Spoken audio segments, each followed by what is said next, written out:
ಹೊರ ರಾಜ್ಯಗಳಿಗೆ ರೈಲ್ವೆ ಮುಖಾಂತರ ಅಡಿಕೆ ಸಾಗಾಟ ಮಾಡುವ ನಿಟ್ಟಿನಲ್ಲಿ ಸಾಗಾಟದ ದಾರಿ, ಸಾಗಾಟ ವೆಚ್ಚ, ಸಾಗಾಟದ ಬಗ್ಗೆ ರೈಲ್ವೆ ಡಿಆರ್ಎಂ ಸಂಸದರ ಸಭೆ ನಡೆಸಿ ಸೂಕ್ತ ಕ್ರಮ ಕೈಗೊಳ್ಳುವುದಾಗಿ ಶಾಸಕರ ನೇತೃತ್ವದಲ್ಲಿ ರೈಲ್ವೆ ಇಲಾಖೆ, ಎಪಿಎಂಸಿ, ವರ್ತಕರು ಹಾಗೂ ಟ್ರಾನ್ಸ್ಪೋರ್ಟರ್ಗಳ ಸಭೆಯಲ್ಲಿ ನಿರ್ಧರಿಸಲಾಗಿದೆ. ರೈಲಿನಲ್ಲಿ ಹೊರ ರಾಜ್ಯಗಳಿಗೆ ಅಡಿಕೆ ಸಾಗಾಟ ಸಂಬಂಧಿಸಿ ಎಪಿಎಂಸಿ ಸಭಾಂಗಣದಲ್ಲಿ ನಡೆದ ಸಭೆಯಲ್ಲಿ ನಿರ್ಧಾರ ಕೈಗೊಳ್ಳಲಾಗಿದೆ.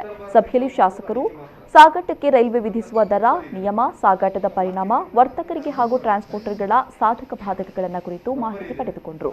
ಬಳಿಕ ಮಾತನಾಡಿದ ಶಾಸಕರು, ಪುತ್ತೂರು ರೈಲು ನಿಲ್ದಾಣವನ್ನು ಕೇಂದ್ರವಾಗಿಸಿ ಅಡಿಕೆ ಬೆಳೆಯುವ ಸುತ್ತಮುತ್ತಲ ತಾಲೂಕುಗಳು ಹಾಗೂ ಕಾಸರಗೋಡುವಿನಿಂದ ಪುತ್ತೂರು ಮೂಲಕ ಸಾಗಾಟಕ್ಕೆ ಅನುಕೂಲವಾಗುವ ಸೌಲಭ್ಯವನ್ನು ಕಲ್ಪಿಸಬೇಕು. ಇದಕ್ಕೆ ವರ್ತಕರಿಗೆ ಹಾಗೂ ಟ್ರಾನ್ಸ್ಪೋರ್ಟರ್ಗಳಿಗೆ ಅನುಕೂಲವಾಗುವುದರ ಜೊತೆಗೆ ಅಡಿಕೆ ಬೆಳೆಯುವ ರೈತರಿಗೂ ಪ್ರಯೋಜನವಾಗಬೇಕು ಎಂದರು. ಅಡಿಕೆ ಒಟ್ಟಿಗೆ ಬೇರೆ ಬೇರೆ ಕೃಷಿ ಉತ್ಪನ್ನಗಳಿದೆ. ಆದರೆ ಉತ್ತರ ಭಾರತಕ್ಕೆ ಹೋಗುವಂಥದ್ದು ಅಡಿಕೆ ಮಾತ್ರ.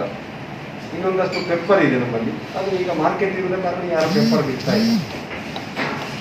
ರಬ್ಬರ್ ಇದೆ, ಆದರೆ ಅದು ಸ್ಥಳೀಯವಾಗಿ ಇಲ್ಲಿ ಮಾರುಕಟ್ಟೆ ಆಗಿ ಹೊಸ ಕೇರಳ ಬೇರೆ ಬೇರೆ ನಮ್ಮ ಕಂಪನಿಗಳಿಗೆ ಹೋಗ್ತಾ ಇದೆ.